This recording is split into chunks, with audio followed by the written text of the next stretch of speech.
Hello and welcome to the Pretty Good Gaming Podcast. My name is Mike Williams. I'm joined by Liam McKelvey. Hello. Gareth Evans. Hello. And Jake Klukowski. Hello. How are you, everyone? I hope everyone's well. We're talking about a bunch of topics. That was very nice of you. That was very caring of you. A lot more sarcastic than it. That hope you're all to me. Well, don't answer that. Let's people go. think I'm an arsehole because of the way I'm like, hello, I guess. I'm just being friendly. I'm just being friendly. You should try being in an office with him. Fucking hell. So today we're talking about early access first up, and then we're going to be talking about 90s nostalgia and how all the kind of big 90s products from Sony and Nintendo are making a big comeback, not only like from a business point of view, but people are into it. Like, they're selling really well as well. So we're going to talk a little bit about that. And Jake's going to tell us about Blades of the Shogun, which you've got into in the last week or so. Yeah. So let's jump into it first off with early access. So PlayerUnknown's Battlegrounds, that's a game we've played a lot of. We've talked about it a lot, but at this point, we all kind of enjoy it. So that's kind of the big one at the moment. It's an armor mod, as is DayZ, or it was a kind of armor mod to begin with, as is DayZ. And that's kind of a big deal. DayZ is a different game. DayZ is a zombie survival game. It does a different thing, but maybe it kind of scratches a similar itch to PlayerUnknown's Battlegrounds, you'd say. So they've all come from this sphere over the last 5 years or so, where one game comes out, mod comes out for that game, and then that mod gets turned into its own project. That project is split up into different things, so it's all a bit of a mess if you're watching from a distance, I guess. But I think Battlegrounds is far more successful in a far shorter space of time than DayZ maybe has ever been. DayZ made a big splash when it landed. I don't know, you guys. Did any of you guys get into DayZ when it first came out? Yeah, 2011. I had it. It was one of the last games I played, like before I went on like a PC hiatus. Yeah, 2011. Yeah, 2011. It came out like 6 years ago. 2012. It was a long while. That was when it was a mod, right? Yeah, it's a very rough mod. Right, I see. It was like a really rough on the edges mod for Armour 2, and but it was amazing. It had like a lot of the things that Battlegrounds gives you that feeling. Like, you had that feeling of adrenaline. You had the feeling that it's a massive map. Yeah. And like desperation, vulnerability. One of the things that always stood out to me was that people's voice, like their mics, was proximity. Yeah. So you could hear people talking to each other. Like they decided they've like met each other in the game, and they've said like, let's get together. And then they're like talking, and they're like, all right, let's go to the airport. And you can hear them, so you have to go down, lie in the grass to avoid them, right? So it was one of the first games that had something like that. It give you that feeling like Battlegrounds does that. You know? Yeah, and that's where all of that has come from. That's where Battlegrounds has come from. That's where H1Z1, all those kind of battle royale and zombie survival type stuff. That's where they've come from. That's like the roots of it. However, there's a very big difference between DayZ and Battlegrounds, because Battlegrounds only really started development last year, and the plan was to get it out within a year, which they are on track to do by all accounts, and they're releasing regular updates. It's already great to play. It definitely needs polish, but it's already really popular and really successful. It's sold 4 million copies. DayZ, on the other hand, it's just you can't help but kind of laugh at it, because it's been in development as its own standalone thing since 2013, right? That's when it was a game, right? And it's still in alpha. It's not even in beta yet. The latest update, which was on June the 27th on the Steam page, says, "Oh, this is a little holdover information for everyone who's like eagerly awaiting the beta." It's like, this is unbelievable. There's so many games that have come out since DayZ started that it's just absolutely shocking. So DayZ, the most recent bit of news around DayZ is, I guess, no one's really reported on it yet, but DayZ has been review bombed, like really heavily. Oh yeah. So it's like mostly negative. That's the rating that it's got for recent reviews on Steam, and then the overall rating has been knocked down to mixed because of the recent influx of these negative reviews. So these are just a little taste of what I just the first page of negative reviews. Well, all the reviews I just scanned through, they just all happen to be negative. So it never gets finished. Just play PlayerUnknown's Battlegrounds. This is the biggest scam of my life. DayZ is the reason I no longer trust early access. I mean, they're calling it a meme already. They're saying like, this is a meme for early access gone wrong, and pumped full of bugs. All those kind of early access complaints are all there. And the one positive review I did see, and I quote, said, "I did this for the stickers." that's the minute for the stickers, you know what I mean? Baby. So it's just getting hammered, all these negative reviews. So I got the first question I've got for you guys. It's a nice open question. Why has Battlegrounds done well? Why has DayZ done badly? I think it's Battlegrounds has a very clear goal and plan. They even lay that out on the store page. Yeah. Whereas DayZ has been it seems like DayZ's been terribly mismanaged from the get-go. Yeah. Like, yeah. It's still an alpha. The game's changed engines, I think, twice. Yeah. They keep going back to the drawing board. They keep taking. I think at one point they actually took the zombies out of the game because they were bugging the game out. Yeah. And yeah, it's just like, just remember it's got the letter Z in the title, which exactly. means it has to have zombies. Like, it seems like they don't know what they want to do with DayZ, exactly. whereas Battlegrounds has a clear goal in mind. Yeah, yeah. I think that's probably why DayZ's the mess it is right now. Yeah, I think that's a really good point. I mean, Gaz, you were the first one to jump into Battlegrounds, like from all of us, and that's where the virus has spread, really, from you, isn't it? Yeah. You jumped in with both feet first. Why did you go for it? It was, I don't know, it's that realistic military shooter experience where around last 30-minute max, I think that was the initial draw of it. That's huge, isn't it? Just that realistic experience, that feeling of being in this firefight situation. You can't just jump around and like bounce out of it like you can in Call of Duty. You won't run up the walls or shit like that. You have to think with your brain and not just like, I'll just bounce. Like opening a door out of here is a big call, isn't it? Sometimes it's like, shall I open the door? And then like if you think someone's outside and you're like, I need to get across. The zone's coming in. So maybe I should have just explained if we haven't already done it a million times on the channel. But the game is, as Gaz said, it's condensed into rounds of like 25-30 minutes. And it's just a very concentrated experience because it starts you off 100 players on this huge map, which is very Arma 2. It's it's like all Eastern European type stuff. So you're all spread across this map. Before you know it, there's a wall of blue smoke closing in around the island, and then it forces all the players closer and closer together over the course of the round. So every so often you're going to have to uproot. You're in a nice safe spot, but you're going to have to uproot. You're going to move on to the middle of the circle to make sure you're nice and safe. So there's this concentration of time. So everyone's squashed in together over, in 25 minutes. You're going to bump into people, and it's crunching all these players together into a smaller and smaller space. So that there's a counter on the top right of screen to show how many people are alive at any one time, and that ticks down and down and down as the round goes on. It's wonderfully set up. Like, it's a brilliant battle royale setup, if you ask me. And that's one of the key ingredients. Like, that's like, as you said, Liam, it's got clear. It knows exactly what it's trying to do. People understand what it's trying to do, and it's just doing it. It's doing it well, and it's doing it so well that there was like a buzz around it, and that must have been part of the influence for you guys, like hearing everyone talk about it. So on everyone's like wish list and stuff for a few months. You're like, what is this game? Like, why is everyone talking about it? So that's it. You want to jump in if you hear that a lot of people are playing it, and there's a lot of hubbub around it. A lot of people playing it, discussing it, and talking about it in articles and stuff. You want to know what all the buzz is about, and you want to experience that, be part of it as we're trying to be commentators on the industry. We need to have a finger on the pulse kind of thing. So that was another one of the other reasons. One thing I think Jake might be able to offer some insight on as well is the fact that was very similar when DayZ happened. There was articles all over the place for it. It was like Rock Paper Shotgun writing think pieces about how it was like the most interesting game ever, and it's a mod and all that kind of like it's not even a full game. Yeah, you're right. I think one thing that is already apparent about Battlegrounds though is it's got the clear, what to do, kill people till no one left to kill. DayZ, I remember, and I think maybe I'm offering an interesting point because I played it when it was a mod. I haven't played the standalone, right? So I can remember the pure. You didn't really know what to do. You just spawned in the game. You had a map. You could look at the map and see where your friends are, and you'd talk to each other on Skype or TeamSpeak or whatever it was. I'm at the bottom of the map. If you die, you just respawned, right? So it was like. What do you do? It's like a sandbox. Like it doesn't have a purpose. Exactly. Like, it's fun, but that's the thing of Battleground. You die, that's it. You know what to do next. It's go back to the lobby and try again, right? Over, Another thing is it had this positive buzz for a while. Like, you almost seemed surprised a minute ago when I said, it was 6 years ago, because it's unusual. It's like there's 16-year-old kids and there's 18-year-old kids that make up the majority of a lot of these early access survival games, right? That's the average demographic.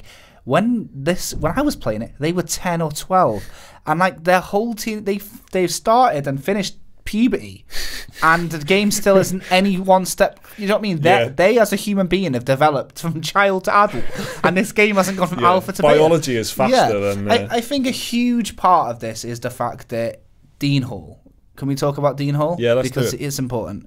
He is the guy that made the mod, so he's like the equivalent of PlayerUnknown in PlayerUnknown's Battlegrounds. Brendan Green. Yeah, so he is essentially Battlegrounds, isn't he? He made the mod. It was a mod. Now it's a standalone. Yeah. He's developing and he's it, right? still project lead. It's got his name on the that's title, important Tom to know. Clancy style. So Dean Hall, this New Zealand dude, he made the mod for Arma 2, made DayZ. Then the people that made Arma 2, Bohemia, right? They hired him. So like then they're working on it together. Then he fucking upped and left his own project. So that's obviously going to take the wind out the sails because it's his brainchild. It's his like passion project. He left. Yeah. Subsequently, and maybe a little bit off topic, he's then made another game and left that game. It's not and made topic. another game and left that game. And now he's got another game, which was shown off in April at EGX Res, which is Stationeers, which is like, it looks like Minecraft sort of thing. So he's up and about everywhere. This is a guy that's climbed Mount Everest. So you'd think that, you know, and being perseverance in the actual military. Yeah, exactly. You'd think perseverance was part of his core, but he's left 3 games in like 3 years, and the result is kind of a rudderless project, isn't it? And they don't know I'm whether sure there's a very competent lead game developer and a lead designer and everything involved, but this was his idea. This was his mod, and the whole thing came from the fact that he thought, yeah, this would be cool. He made it, and then Bohemia Interactive said, we want to make that into a full game. This is the ultimate thing that needs to be considered, right? If this was a game that was funded by Square Enix or anyone else, the game would be cancelled. But what you've got here is 6 years of pre-orders. People have put money down, so they have to make right by them. The captains jumped ship. So now they're all scrambling together, thinking we've got millions and millions of copies, money, worth of copies sold here already. People have already bought the game. They want a game. We don't know what we're doing, but we need to because it's already and it's already sold. That leads into one of my big questions for this: is what does it actually mean for early access when, one of the biggest most high profile projects of early access is still in beta 2017. Well, it's not in beta. It's not in beta. Sorry, I have to check myself. It's not even in beta in 2017. What does that say for early access? I think that it's going to dawn a new kind of era. I would say. I would hope at least people a bit more cautious. Exactly. People be a bit more conscientious, be a bit more aware about what they're buying into. All this player fatigue that you're seeing right now in the Steam store, everyone downvoting it, it's because they bought it when they were perhaps 16 and they're 22 now, and they're still not. Yeah, exactly. And they're still They've not. Got a kid, they're married. Yeah, exactly. and they still haven't got what was promised them in the first place. You might start to see a lot of this in Star Citizen as well, where like players are just getting fatigued. They want to see the game that they're. There's something about Star Citizen because of the size and the scope of that. I feel like it's going to get a bit more charity, and I don't think there's people are going to be a little bit more like, you know what, this is a huge project for the people who have backed it and stuff. So maybe Star Citizen will get away with it, but I don't think, getting away with delays and taking longer than it should and stuff. But DayZ is like, you should have finished it by now. You should have finished it. You should be closer. You had a playable game 6 years ago that had like fun moments in it. It was awesome. You were like halfway there. Let's not mix the fact that it was awesome. It was great. That's what I mean. Playing. It's just weird that people are still talking about it now, and it's like I said, I've only just recently got a gaming PC back, and it's like nothing's happened. Like it's been years, and I think PlayerUnknown's Battlegrounds is doing every early access developer a huge fucking favour, because that's almost single-handedly restoring faith in early access. Absolutely, because this is it. Like I've been against early access for a while, and between Northgard and PlayerUnknown's Battlegrounds, seeing updates constantly and stuff, they're saving people like DayZ. DayZ are the example of it in worst case. PlayerUnknown's Battleground, dare I say, is probably the best case. Can DayZ be saved? That was actually going to be my final question. How does it adjust to the world of Battlegrounds now that it's kind of irrelevant? I mean, what can it do, Liam? What do you reckon? It can be relevant? I think it could be, but they need to get their acts together, don't they? They need to like let's put themselves out to the community and say, look, this is our plan for the next year or two. This is what we're going to do. These are like our milestones. And I think if they even want to stand a chance of getting any faith back, they need to just like look at themselves in the mirror and say, right, let's sort this thing. Yeah, and I think follow through with it. I think the problem for them now is that they're like a ship that's taken on board water. They're starting to sink, and the player base is starting to desert them. People are starting to negatively review it.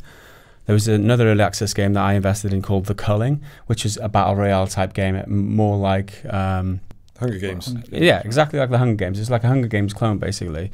And that, when it was released, it was really popular and really great ratings. But the player base started turning against that. And now, as an early access game, it's still in early access. They're still releasing updates, but there's about 70 concurrent players at any one time. Right. And to think that you want to start around with around 50 or 100 people, I can't remember where it was. That game is completely dead. It's dead in the water now. But they are planning a console release, maybe to try and get away from like the player base that they've got. But I think that DayZ, they've got the work out for them. I don't see how they're going to claw this back when you've got competition coming out of the woodwork like Battlegrounds selling 4 million copies in 3 months. It's just too competitive now. I think the huge thing about Battlegrounds, to add to what you just said then, is that DayZ had a unique selling point, and that was zombies. And Battlegrounds are putting zombies in their game, so it's like you can get a game with zombies in it that's like Battlegrounds, because that's what Battlegrounds is doing. Like, that's them dead. If they were quick enough, they could have slipped into like Battlegrounds, but with zombies, and they could have had that. But now, PlayerUnknown's Battlegrounds are going to beat them to zombies, aren't they? Yeah, I wouldn't even say that zombies is a good enough selling point these days. It's been done to death. Exactly, I don't think. But it was 6 years ago. That's the thing. 6 years ago, it was great, but it was new. It's not that much of an attraction for Battlegrounds, because Battlegrounds has got an awesome mechanic, an awesome gameplay style. To begin with, it doesn't need zombies to sell the game. But if all DayZ's got is zombies, then it's not looking good. So the final thought on this then, because we've all mentioned like how these games had a really good start. Battlegrounds has had a really good start. They've got to make sure that they stick to. First of all, I think they absolutely have to put a priority on getting it out this year. Because when things start slipping back, as we've seen with DayZ, that's when it's spiraled and just gotten worse and worse. That's not going to happen with Battlegrounds. I'm very confident of that, because of like Liam pointed out at the beginning of this, they've got a very clear vision. They know exactly what they're going to do, and they are in the middle of executing it. So it's not like it's not going to get done. But you get recent updates too, don't you? You get the trailers, and you've had a picture overnight. Vaulting trailers. I mean, we all remember how the new map with in the desert that we saw overnight. Exactly. They tweeted a couple of pictures of the new desert map, which looks awesome, looks wonderful. So what they need to do for me is prioritize getting a very nice polished build out this year, and then if they want to add more content to it and stuff, do that after launch, and do that as free LC or whatever, any model that works for them, but that's got to be their priority for me. Get it out, get a finished version of it out, and just put the early access thing behind them and move on from there. That's what I'd say. So that is PlayerUnknown's Battlegrounds, DayZ, and early access destroyed, done to death. So second topic is nostalgia, 90s nostalgia coming back hard. This is coming from mainly Sony and Nintendo, really. They're the kind of driving forces of it. So we've seen the SNES Mini Classic, which was revealed, or SNES Classic Mini, I can't remember. Words in some order.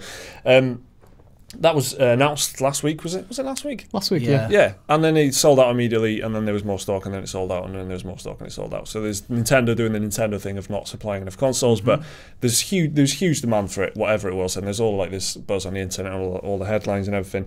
That was for a console with 20 games on it that were all essentially from the 90s, apart from one which was never released in the 90s. That was Star Fox 2, so that's coming out on it as well. So all that buzz was for 90s nostalgia.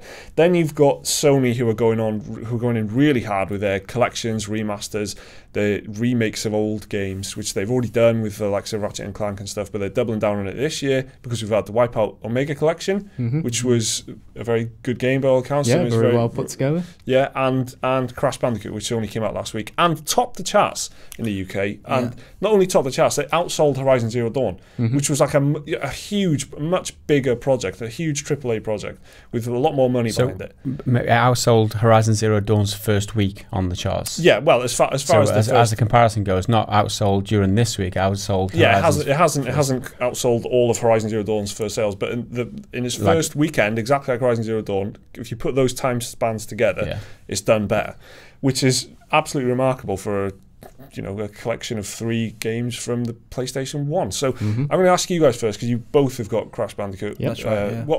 Why did you buy it? What was it about it that you wanted to get? That you wanted out of it? Would you like to? I'll run with it. Purely nostalgia for me. I mean, it's Crash Bandicoot.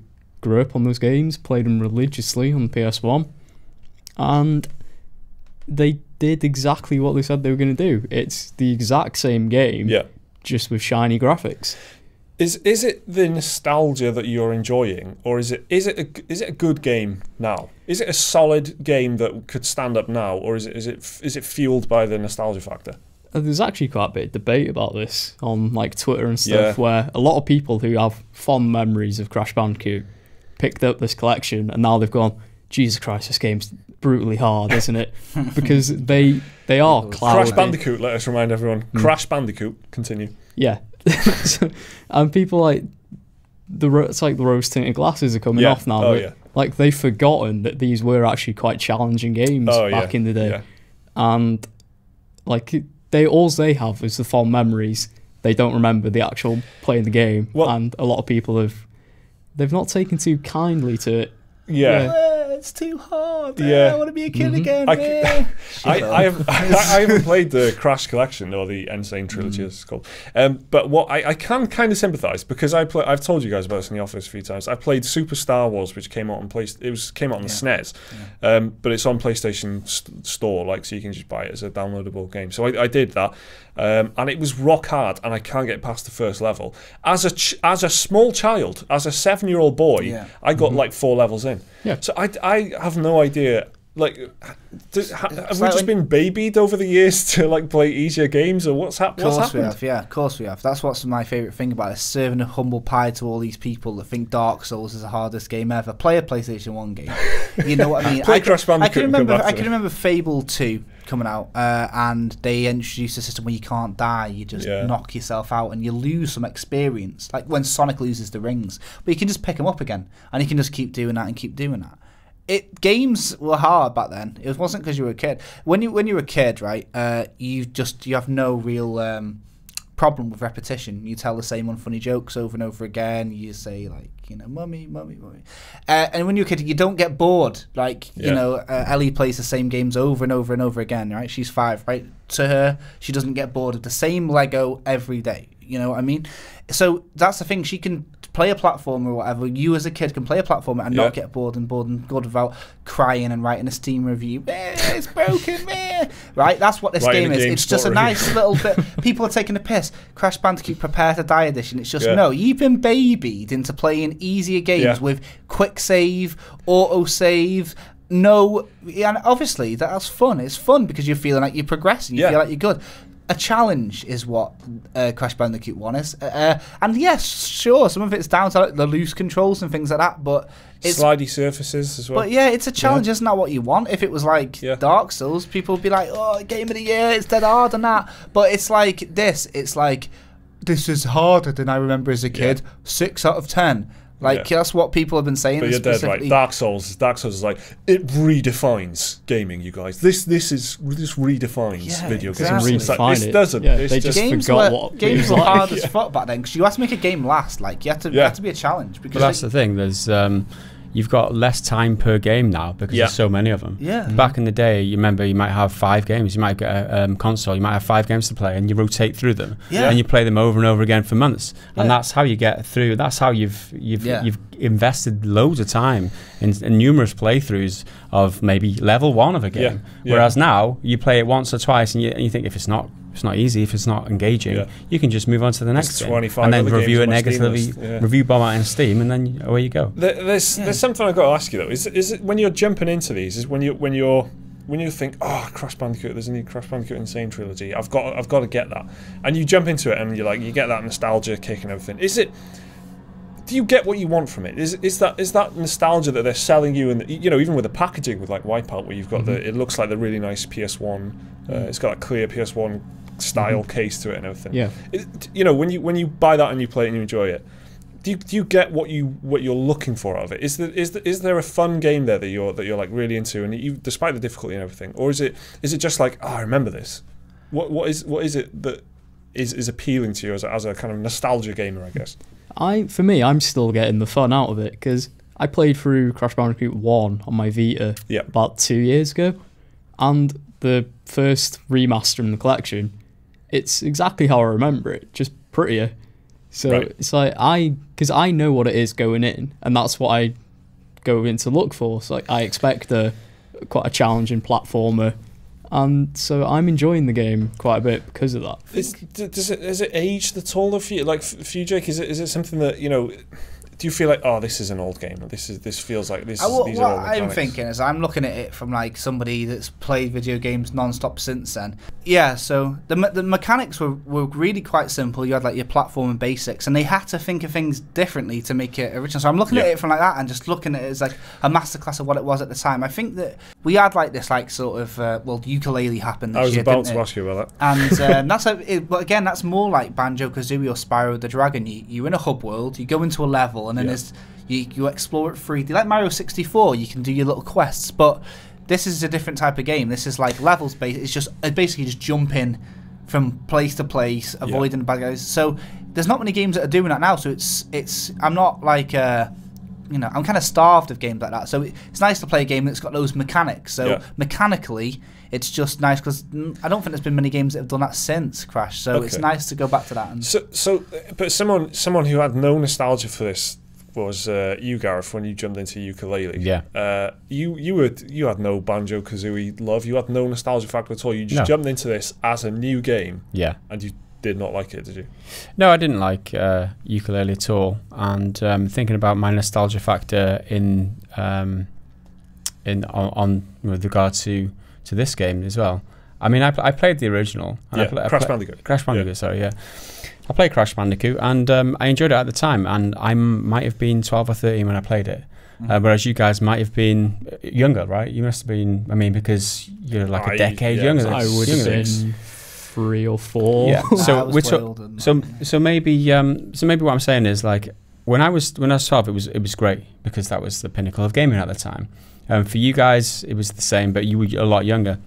I don't feel much nostalgia for these games at all, because, I mean, I don't know if it's just my age or that, but I feel like I wouldn't get enough enjoyment out of it now. I feel like it's been beneath me in a way. I'm beyond it. Right. You know, like we're playing a game, Shadow Tactics, Blades of the Shogun. It's a silly name, whatever order you put those words in. Yeah, any of those words in order. But playing that, and just from the half an hour so I've played it, comparing that to I'd much rather play a game that I've got to use my brain for, than just like, okay, I need to time this jump right, I need to make sure my body position right, otherwise I die. I'll try it again. Time this jump right. You know, there's just very little mechanics in that, and very little feedback as far as I won't get anything enjoyable out of timing jumps and shit. I definitely see what you mean, because obviously gaming has evolved in certain directions and things like that, and there's a platforming was huge, wasn't it? But it's not as big now, obviously. But there are games like Ukulele that are trying to scratch that itch, I guess. But here's where we can kind of wrap this up, I guess. Is this, how long can this carry on for Sony and Nintendo as a strategy of like, remember this? Well, here it is again, but better, right? Nintendo yeah, I guess. Mario, remember him? Nintendo, Zelda. Years. You like that That's guy? all they do. You like that guy? They're going to crucify me for that. Link, I know his name's Link. Shut up. Yeah, it's something that just kind of is interesting to me, because if you do jump into it and you're like, oh yeah, this is good and whatever, and you kind of get over that nostalgia, how long term is this going to go on? How long can they keep pumping out like 90s remakes and stuff before people kind of get like, oh, you know, until people start buying it and run out of money. I don't know. It's like, I mean, there's a couple of reasons why this strategy is quite good. From obviously, they don't have to put a lot. Well, obviously, the whole total remake of Crash Bandicoot is costing from the ground up. And Ratchet and Clank and Wipeout, as far as I can tell. Yeah, Wipeout they gave a complete overhaul to. But all they've got to do is copy an already established game, so they haven't got to put any much thought into it. They just got to copy it basically. So the production timescale is a lot shorter than regular games where you've got to brainstorm it from the very beginning. In that aspect, I guess it's a bit the amount of money it takes for them to produce it is a lot less. So so they can make a lot of money off it. They're making money off, you know, the nostalgia factor. People who might not have gamed for years and years and years, they're getting people that involved in getting. It's like, oh, it's that game. They remade that game. Maybe I'll jump into gaming for the first time in years. Especially something like Crash Bandicoot, right? It's like it's a name that like, oh yeah, you know, it's kind of got that effect. That's why Wipeout maybe less so. Wipeout is just. It's got a fan base like purists of people who really love Wipeout and they want another one, but they'll just buy the collection anyway. Crash is a mascot. That's the thing. Like, I mostly got this game because my girlfriend played it on the PS1 when she was younger, and she was excited about the idea of it. So I was like, oh, it's kind of like that as well. So that's the reason that I got it. So that's the exact demographic that is grabbed. You know, I think there's a place for nostalgia, but it's a shame to see it. I'm always a bit when it does really well, because then like you hear about Horizon Zero Dawn, Crash beats it, and of course it does because it's got 20 years of brand recognition. But at the same time, we all played Horizon, we all know it deserves to do well, and it always seems a little bit like a quick shell out a little bit when like it's easy, like Gal said, they don't need to think, they just need to go through the motions, remake this level A to B, and then there's people that are making creative, original stories that aren't doing as well. And I hope it doesn't encourage too many people to just make this the next big thing. Remake, you know, I'd like to see just cash in on the... Yeah, exactly. As long as people keep making original, cool content. I've played so many great, amazing new games, new IPs this year, that I wouldn't trade that for anything else. I'd rather there be that than... You know, if I could pick one or the other, I'd rather see all new games than all old games come back again. But we do need to point out that you did say that Crash Bandicoot did better than Horizon Zero Dawn, but that's only just on the first week, and we should not like take away from this video or this podcast that Horizon Zero Dawn was beaten by Crash Bandicoot, therefore old nostalgia games are beating new games. Well, it might do, though. If you give it the same span of time. If we but that's what I'm saying. We can't make that conclusion based off the week one. Week. Yeah, the opening week of the games. Or you'll have to look at the tail of the game and have to look at how many overall, because Horizon's on 3.5 million sales now. But the thing with Horizon, it doesn't have that initial impact that Crash Bandicoot might have, because like you said, it's got 20 years of brand recognition. But Horizon Zero Dawn will pick up a longer tail and sell more in the long run. Yeah, it'll be a big Christmas buy still, won't it? Like, it'll be there's people that were watching us playing it on our Twitch channel that still hadn't seen the game, and they were like saying, "Oh, this looks really good." Like a lot of people are cautious about new IPs these days with the way that it is, and that's why no one would have pre-ordered that. Well, I don't. As many people have pre-ordered Crash at least, but loads of people would have bought that the second week or the third week or the fourth week or a month later when he heard that their mates were like, "Oh, that Horizon game's good." That's when Horizon was in its prime, you know. So, all right, cool. So that's 90s nostalgia. I mean, it is just a big thing at the moment, isn't it? There's a huge wave of it kind of arriving, and we've just got to enjoy it. I guess I'm personally excited about SNES Classic. I put my money down as soon as I was able to, because I really want it, and you know, it obviously works, doesn't it? So I'm just going to enjoy it while it's here. But what I hope is that it just won't be, you know, like you said, it won't become like a thing, like a staple, like we need to get a 90s nostalgia game out this month. Spyro the Dragon 2018. Exactly, yeah. So let's see what happens, I guess. So the last topic is Blades of the Shogun, Jake. So you've played a lot of this, haven't you? Yeah, I thought this would be an interesting one to talk about in the podcast for a couple of reasons. So I picked up this game. Don't let the name put you off. It's Shadow Tactics Blades of the Shogun. It sounds so naff, but it sounds like an Android game, doesn't it, or something? Yeah. No slight on Android there, but you know. Slight it, Jake. Those titles are shit. This game of War. What the fuck?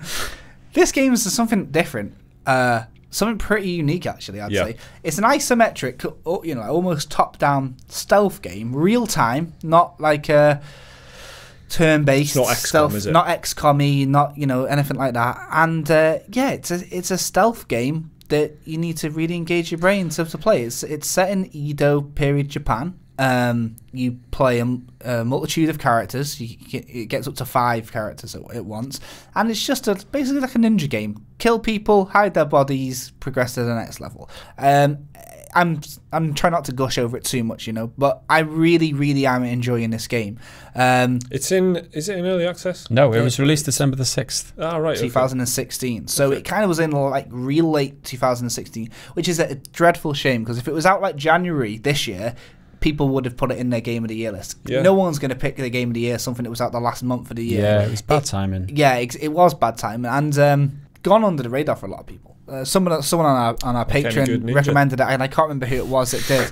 But yeah, that's the whole nature of it, I suppose. Yeah, someone recommended it to me, and I checked it out, and holy shit, is it good? It's kind of like Commandos, isn't it? And Commandos, Desperados, those games, again, from the 90s, that are like, there's like an isometric view. You've got guards who've got like cones of vision, so you can see where they're looking and stuff, and you've got to work around that. And like you said, you've got a cast of characters, they've got different skill sets and stuff. Yeah. How many can you control at once? Well, you control one at a time. Yeah, you can take how many with you into a mission kind of there's just like 5. 5. Yeah, 5 is the full cast. But when the game starts off, you only maybe controlling 2 or 3 at a time for some missions. Builds up to it. Like. Yeah, and some missions it's like, you'll play half your cast and then the other half. I don't want to. It's actually quite a good story. It's a grounded story. It's nothing like really fantastic. The story's really quite good, so I don't want to tell you too much about what happens and stuff, but it's very interesting.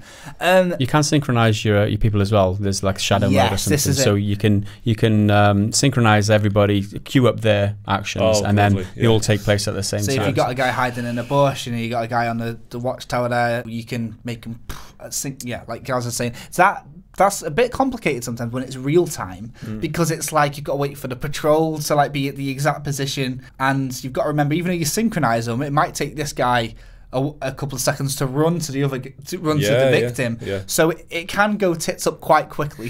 They really want you to quick save in this game. In fact, if you've not quick saved in a minute, a little timer comes up at the top saying you've not quick saved in 1 minute. Like it's got a time. You've not quick saved in 2 minutes. So you're constantly being told to do that. So you say it's a kind of a new genre. It hasn't really got a specific genre title. So like, how would you define it as a genre that is not as a kind of coming back? Is like the isometric, maybe like an isometric tactical real-time stealth action game. It's not, there's no easy way of doing it, is it? Yeah. Real-time tactics, it's loosely been based as. Maybe we should make a title for this genre. I think real-time stealth tactics is the best, because you've got to put stealth in there, because real-time tactics is not that. It seems it could be like a bit of an army sim, that, doesn't it?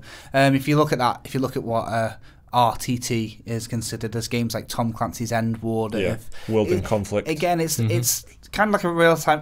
What they consider that is like a real time strategy, but you don't have to really worry about your resources. There's no base. This is more like you're a tactician. You're like on a roof. You've got to decide when to strike the patrol, how to do it. It's not. You don't have to fanny about with any resources of any type. It's literally just very similar to Hitman. I find the first 4 Hitman games up to Blood Money 5.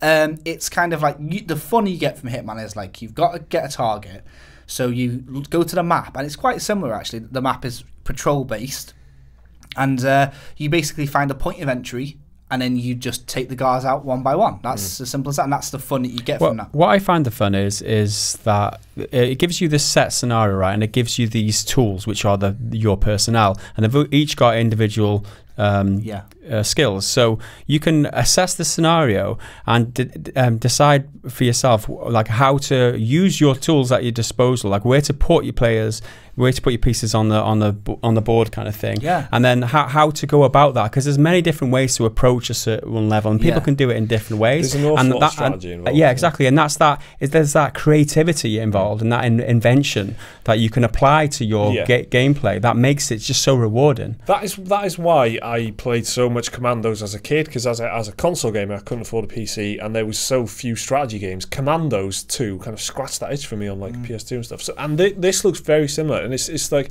it's exactly as you said. You've got a certain amount of tools. You need to choose wisely how you do them, and then the thing about syncing up moves as well.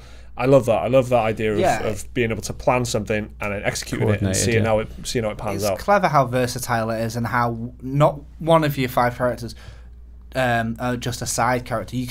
Let's say you like to play violently. You know, there's a guy that can do like an area of effect attack, and he can kill like 2 people at once. And there's but he's not very agile. Quite slow. Yeah, he's quite slow. Slowly, yeah. Or there's a guy that's like nimble and he's got a shuriken, so he can kill 1 person at a time from range, and then he has to go and collect the shuriken. So depending on your playstyle, you can make maybe the big heavy guy your main character and use the other guy as a support character. You know, and that gets even more interesting when you get all 5, because all 5 of them have got very specific and different roles, and it's so effortlessly unique. It's like you don't need to go, so the big guy, what does he do again? It just makes sense. The ninja's got the shuriken, the sharpshooter has a gun, it's the thief has got traps and stuff. It just seems so effortless and so well made. I've got to ask you, you kind of described it as a new genre, a fresh genre. That's how fresh it feels, even though there is a history of games similar like this. Why do you think this hasn't been done as much as things like 4X strategies, point-and-click games, isometric RPGs? This is honestly my question to Planet Earth. Why has it been this long? It feels so fresh. We were on about Crash Bandicoot earlier, and we were on about how the platforming, you can tell it's dated, yeah? But for better or for worse, that's what you sign up for. This doesn't seem like it was a game designed in 1998. I mean, it's very PC. It's, you know, PC gaming was very top-down camera angles. There's an awful lot of games very based on RTS-style stuff. But this is aged so well. Like, they could do so many things with this. They could make it like a nighttime cyberpunky game. They could do it like Desperados was a western. The ninja side of it really lends itself well, but I don't know how the hell this got lost through the grid. Well, and that's the problem. Releasing it on December the 6th, when it's the push for Christmas sales. You've got the Call of Duties, you've got the Watch Dogs 2, you've got all those AAA games in competition with a game like this. Doesn't get any column inches, doesn't get anyone's recommended game of the year because it's too late. And then, but what it does do well is that it sets, because it's a strategy game, it sets itself up well for a long tail and word of mouth. So DLCs, you can see people releasing DLCs in different eras, different you know, even just different maps, levels. I'd get, you know, I think what's such a weird feeling for me, and I don't know if any of you guys have felt, and this is kind of my question to you, is sometimes I'll play a game and it'll surprise me because it's a cool story, you know, like I don't know, like playing Skyrim and you see the dragon and it's like, oh cool, there's a dragon in this. Imagine playing a game and you go, what the fuck? I've never played this genre before. That doesn't really happen much. Like Skyrim, it's like a first-person RPG. You know, Battlegrounds is like a third-person shooter. Playing a game and you go, I can't the way you interact with it. Yeah, like the mechanics are different, and that is such a surprise. Like I've never thought. But can you remember the first time you played a genre for the first time, maybe an RTS or an FPS or an RPG, and you've gone, wow, this is really me. Like, have you ever, like, because everyone's got a preference. Some people like RPGs, JRPGs, strategy games. Can you remember the first game it was that made you think not just the game was good, but I like how I'm doing this. I like dragging my units. Total War, innit? Is that what it was? Yeah. Just lining up your troops and magic. Yeah. And just grouping them all together. Shogun Total War, 1999 or something like that. Magic. What are you doing?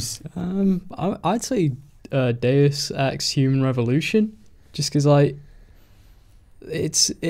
for me it took all the elements from the first game, and some people argue it simplified it too much, but for me it blended them all together so well that, I don't know, I just kind of fell in love with that game a little bit, and it was like everything was like perfect to me. Like the dialogue system worked incredibly well. You could all different playstyles. You could go stealth, non-lethal. You could go guns blazing like a madman. It's got that typical 90s tutorial, very Half-Life-ish, where it's like, now crouch under the pipe, and then you know, and then you start. It starts off like but there's like a whole row of icons at the bottom that is like your inventory. So something's different, like it's immediately. But you know, I definitely get what you mean. For me, it just felt like this amazingly fresh new take on like the sci-fi Western RPG. You know, it's just, and it really surprised me. I played through that game quite a few times now. What are you guys? Yeah, the original medieval Total War. My first PC I bought just to play games on. The first game I walked into Curry's Comet and picked it off the shelf. Been Dixon's. Remember that? Dixon's. It might well have been Dixon's. Just picked it off the shelf and went and played it. And it was like, wow, I played it for months. It was awesome. Yeah, it was absolutely awesome. Exactly the same thing. So yeah, it's a great feeling, and I'm just really happy that I found the game that give me that feeling now. When I've played so many games, I've been playing games for so many years. Yeah. To find something that I feel is truly fresh, even though it was done in 1998, is crazy, and I can't express how much fun it is. Like, you guys hear about it all the time, how much I fucking love Tenchu and shit. I talk about Tenchu every podcast, and I'm not planning on stopping anytime soon, baby. But this is mine. This has genuinely been like, it's just clicked for me so much, and I can't wait to just get. I honestly just thinking I can't wait to get home and carry on playing that. Honestly, after you recommended Orcs Must Die 2 to me, I feel like you can do no wrong at the moment, Jake. So I'm thinking maybe What Remains of Edith. What we got to point out though is that this game is like £25 or something. It might be on in the sale at the moment, but there is a free demo for this game which I've downloaded. It's 2 gigabytes in size, and I'm playing through, and it's not the demo. The fact that there is a demo. And I would recommend that to anybody who's interested based on what they've seen and heard of this video or podcast. Go and check it out. I'm pretty much going to be buying it based on the gameplay that I've played so far, the hour that I've played. The demo is the whole first level as well. So good chunk. You get a great sense of what the game's like. And I can say with confidence, if you finish that demo and it's not for you, then it's not going to be for you. But you get a great feeling of what the full game experience is going to be from that first level. So, but in every level, there's 13 levels, right? Every level is unique, and it's the first time in ages since Hitman Blood Money. I've been like, I can't wait to see what the setting's going to be in this next one. You know, the first level, the demo is like a village.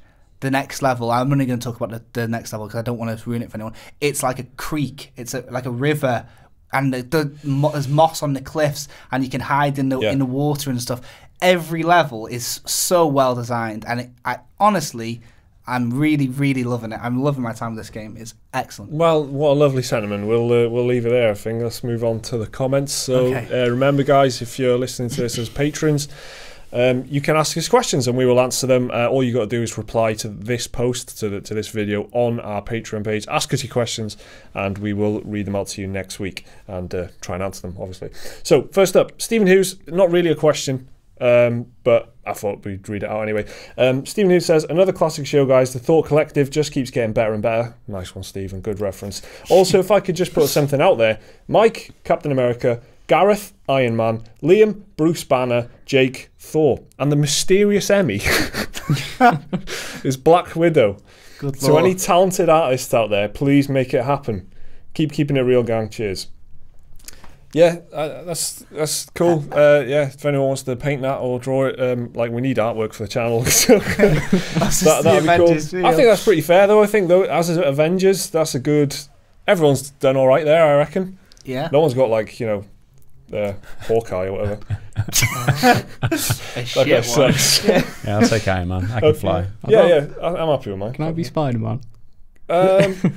You don't want to be Hulk. Why don't you ask Stephen, mate? We'll put it to Stephen. Can he be Spider-Man? I'd like to be Spider-Man. Yeah. Please. All right. Next, Ben Randall with an actual question. What do you think about the future of the digital games market? For example, without owning a physical disc, do you worry about losing games you have paid for in the next generation of consoles? Well, this is something that was actually we've just done a video about with Sony and PayPal and the chargebacks and all that stuff. Like, you've spent money on this, you've spent money on your PlayStation, PlayStation Plus, and you get free games to that, and you've got this library of games building up, and you can't access. Maybe you can't play it anymore. So it's a very real concern. Anything that's digital really isn't yours. I mean, you agree to terms of service that makes it as a service. You get access to this stuff for your lifetime, and it's interesting when people die now and they're like, my iTunes library, I want to pass it on to my daughter or something, and like, you can't do that. It's not in the terms of service. That's like a news thing that happens now. That's in the news because it's really legal grey area. You've bought an album for $7.99, but it's not. You don't own it. You just have lifetime access to it. It's a weird situation that we're in. So who knows where it's going to go? That is weird. Yeah. What gets me about it is that these companies have termed the terms and conditions.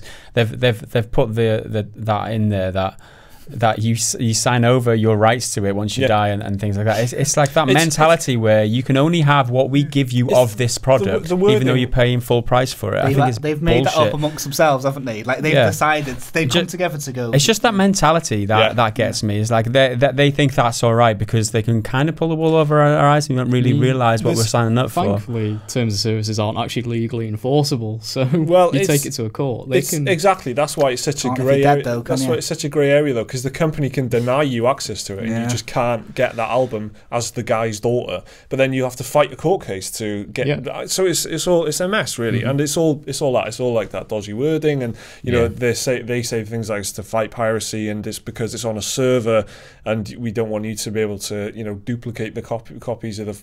It's a mess, really. So the law just needs to catch up with it. So it's a very interesting question. Cheers, Ben. Next one. Not so interesting, I'll be honest. Mike Graham, why do men have nipples? Well, we think we know the answer, don't we, Liam? Something to do with chromosomes. Yeah, I think I don't know how to explain it. I think when you're in utero, you're like your body starts forming, and you're on a crossroads where your body can go male or female. So your first big decision of your life. Yeah, so your body to prep gives you some nips, and then if you're a man, it can't shed the nipples, so you've just got to keep them. So that's why men have nipples. I'm pretty sure if you're that interested, just Google it. Just Google it, dude. Much more reliable source than what. Pretty sure we're not qualified for this. Peer-reviewed journals about Jake this. has said, I think that's as good as we've got. Very specific, though, wasn't it? Good effort, though, Jake. You gave a good stab. I got a nice. Simply Phil says, my question is, do you think there is a way to improve a controller so that it was as responsive as the mouse and keyboard combination? Well, Valve have tried to do this with a Steam controller, and I bought one and I tried it. I really tried it. You've got to be patient with it. You've got to learn it. It's like learning mouse and keyboard for the first time, but worse. It's essentially, the Steam controller is like two touchpads, like a laptop touchpad on both sides. There is one analog stick on it. It's too hard. It just doesn't work. It's too erratic, and even though it does give you a nice bit of movement, and I've heard accounts of people saying this is better. This is much better than an Xbox controller after they've taken the time to learn. It's the bar to learning it is far too high for me, and that is the only real attempt I've ever seen of anyone trying to bridge the gap. Trying to fix a problem that doesn't exist. Mouse and keyboards exist, and controllers exist. One thing that we always talk about is the controller versus mouse and keyboard thing. And one thing that people need to remember, like console players, is if you really care, you can plug your fucking keyboard and mouse in, and you can pick up a shit keyboard and mouse. Can you do it with PlayStation? PlayStation 4, you can. I played Final Fantasy 14 on mouse and keyboard on my PS4. Because you couldn't just play COD with a mouse and keyboard. I don't know. You can. I know you can on some, but perhaps not. But even so, if you can't, you're playing against people that are going to be using the controller as well. And I'm sure if the easiest way of this whole that we're talking about Battlegrounds crossplay stuff, it just let console players plug in a mouse and keyboard. I think you shouldn't exclude the fact that there might be room for advances in technology to come up with something. You think about motion controls. I was going to say motion controls. You think about how Steve Jobs applied his brain to the fact that there was computers and then there was phones, and then he met in the middle somewhere with a tablet. There was that before the tablet was conceived. You would have thought that was a stupid idea to have it, and not everyone when it came out thought it would even sell. But now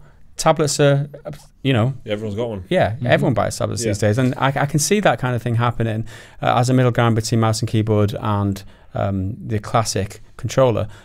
It could happen, and I think people should be looking for answers more than just saying just stick with the keyboard and mouse, because I'm pretty sure there's new technology that will come along that will increase our. What people forget is the things like Kickstarter and whatever. They also fund new tech and things a lot of the time. There's a lot of ideas floating around on the internet these days, and people just want money to do it. So all it takes is for someone to really come up with a convincing idea that people are willing to put money down on.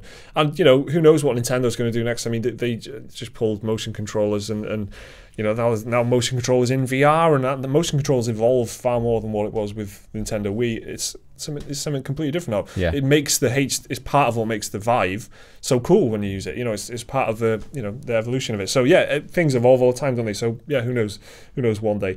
Non-Mondegay says, Do you think the industry in general is misguided by puffed up marketing data and biased focus groups? Or do you think they're driven by plain greed?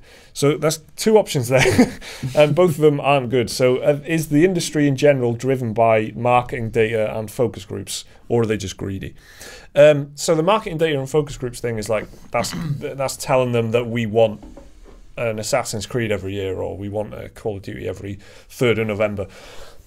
Because we've been buying it in the past, and that's what the 8-year-olds are saying in the focus group. So, it's just like any industry really, except it's just when it's as analysed and as examined as closely as what the gaming industry is. It just you can see the matrix. You can see the code a lot clearer. Like if you looked at the way Tesco and Asda and all these supermarkets do things, they're just as bad really. They are very cynical in the way they present the shop to you, the way they give you the deals and make the things with big yellow stickers on them look appealing, even though there isn't really that much of a discount. There's all these things going on, but it's just the way that we analyze the games industry. We feel it more because we kind of spend more time with the games. I think the market in general. No, I think because remember that they're kind of everything's coming out from a creative place. A lot of video games are made by creative people. I think the ones that are like the big marketing focusy group people are the ones with the loudest voices, like EA and shit.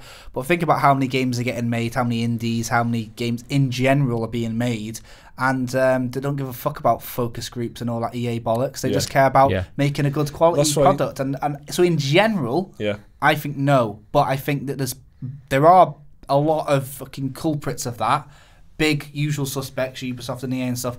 And they are doing quite a lot of focus testing. The problem is that all the power lies with big publishers these days. And there's just so much, they've got so much money, they've got so much clout, and they just keep churning out what these focus groups and market analysts say, because they want to make money. Whereas if you take a step down to the more creatives, like Jake mentioned there, with the developers themselves want to make a great game. They're not so interested in making bucks and bucks and bucks and loads of money. So where the publishers, like, it's kind of it's because the whole industry's become highly industrialized. And it's just like and it's all like a conveyor belt of products now. It's not a game anymore. It's not creation. It's a product, and that's where it goes. Where it falls flat. Totally agree with you. I think it's the fact that the gaming was a thing for a while. It was an entertainment form, and it was very new and weird and niche and nerdy. And then over time, people were like, "Hang on a minute, it's making loads of money." And then the corporate, the Wall Street people, kind of moved in on that. And they were like, "I want some of that money, please. Here's a lot of money. Make more of that, please." And they're investing in it, and then suddenly there's there's board members and investors and stuff who have invested tons of cash into these companies. They don't give a shit about video games, but they want to make a lot more money. So then that's where that kind of pressure comes from. As gaming gets more successful, this was bound to happen, I guess, wasn't it? Really, that kind of success. So Matthew John Jenkins. If you could put any games on sale so that every player would get to experience them, what games would they be? I don't really understand this, but it's like, if you could put any game on sale so that every player would get to experience Just think of it like if you could give out a game for free to everyone, like what game is good enough for you to want everyone to play? Okay. I was thinking maybe it was like any game on sale, maybe a game that was cancelled or something, or I don't know. On sale, in the sale, any game on sale. What do you reckon, guys? I don't know. I'm going to answer it like if it was how Gaz asked it, right? Because I can understand. Okay, let's all do that. If I was to pick a game to give out for free, like all new babies were born and handed a copy of this game. Baldur's Gate 2. I was going to say Baldur's Gate 2. You knew it, I was going to say. You guys already know for me. I should hold up I've got a Baldur's Gate 2 sign, I've got a Skate 4 sign, and I've got a Tenchu sign. Yeah, and when it comes to this part of the podcast, I can just hold whichever one you can. Yeah, and what remains of Edith Finch, Cuphead or something. Yeah. No, right, and Liam, fine. What do you reckon?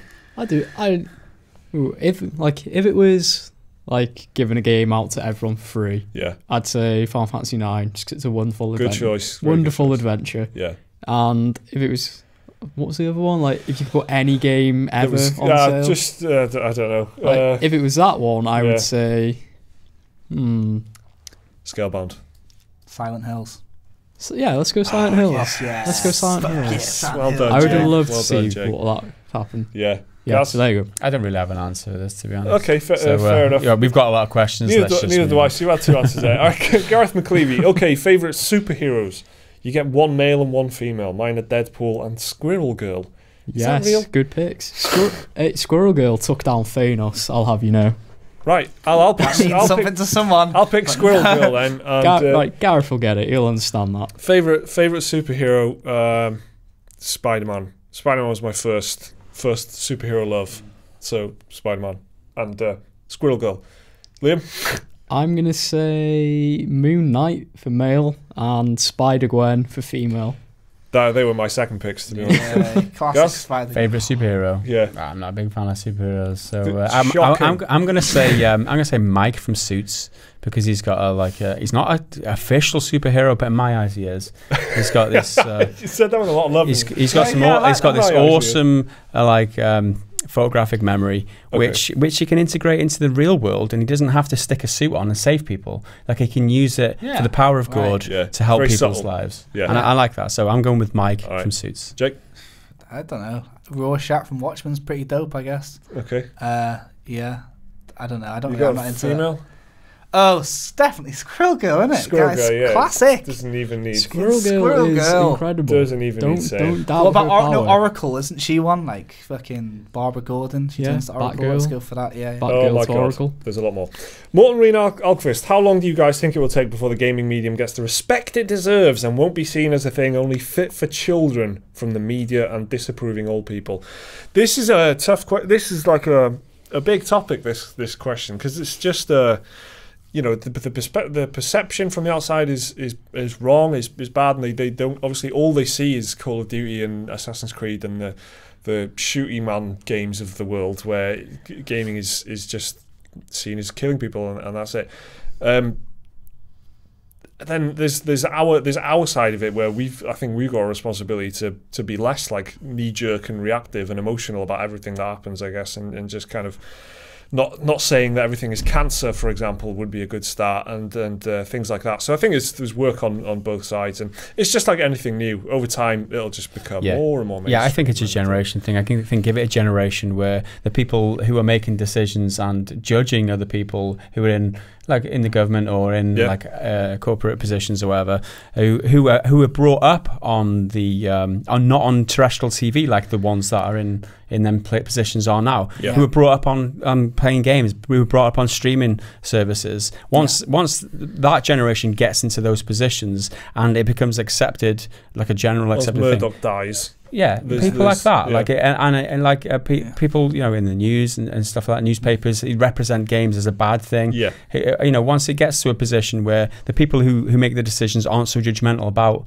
the industry. Yeah, I can see it now. Like, the game industry is becoming huge. They've got these huge events across the globe every year. You've got the Call of Duty announcement where they took over the whole a building in London. It's the biggest entertainment property there is, isn't it? Well, it's not one of them. Gaz is totally right. And I think it's just a generation thing. I think give it 20 years, it'll be highly accepted, and there won't be so much judgment. Okay, thanks for your question, Morton. So Dan Roberts asks, you get to choose a video game classic to... you get to choose a video game vehicle to do the daily commute in. What would you rock up to? I'll go with a classic X-Wing, and on the stereo, I'd play nothing but Sleaford mods. So what video game vehicle would you commute to work? The X-Wing, is that technically a video game vehicle when it was originally in a film? You can fly it in Rogue Squadron. It's been in a game, but it's not from a game. There's games built around the X-Wing. Yeah, there is a game called X-Wing. Yeah, and Rogue Squadron. That's a strong argument, I think. Right. Mm-hmm. You can have that, Dan. It was your question, so yeah. So what would you get to work in any video game vehicle? It's a good question, that.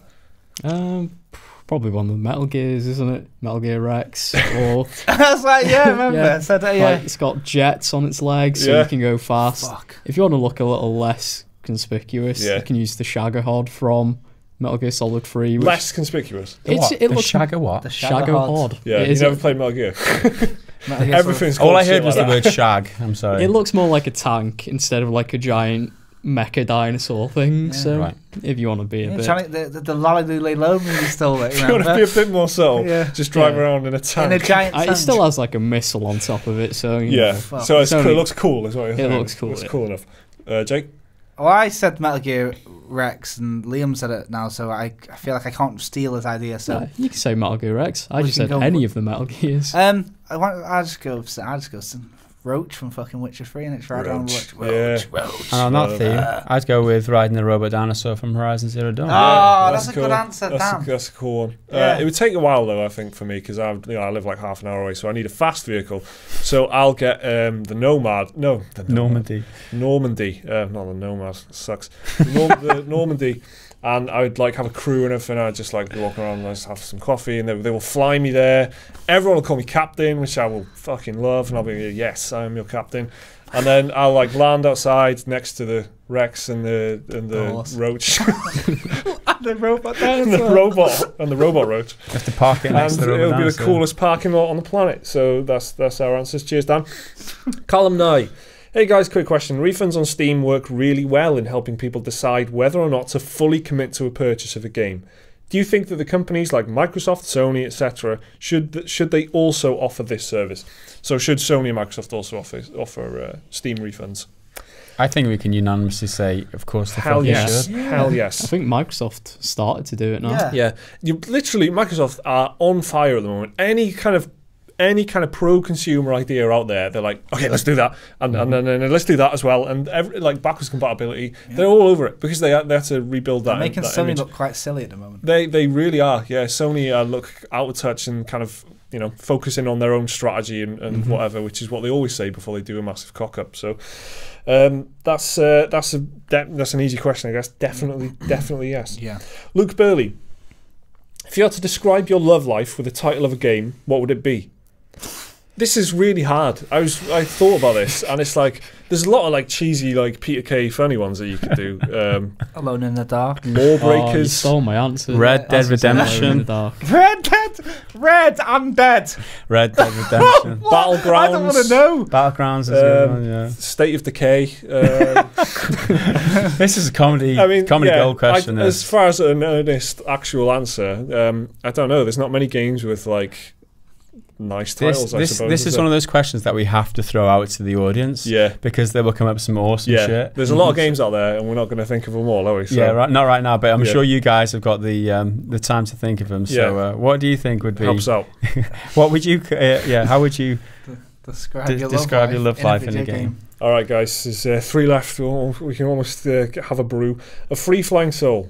Have any of you played the old LucasArts Indiana Jones games from the 90s or the old Sierra King's Quest games? So you've played LucasArts. What was Monkey Island, isn't it? That was LucasArts. That was Monkey Island. That's Indiana Jones? Yeah, Fate of Atlantis. Was that? Yeah. It's like a point and click Monkey Island style. I think I played a little bit of it. Ah, right, okay. Can't remember much about it. Sierra King's Quest.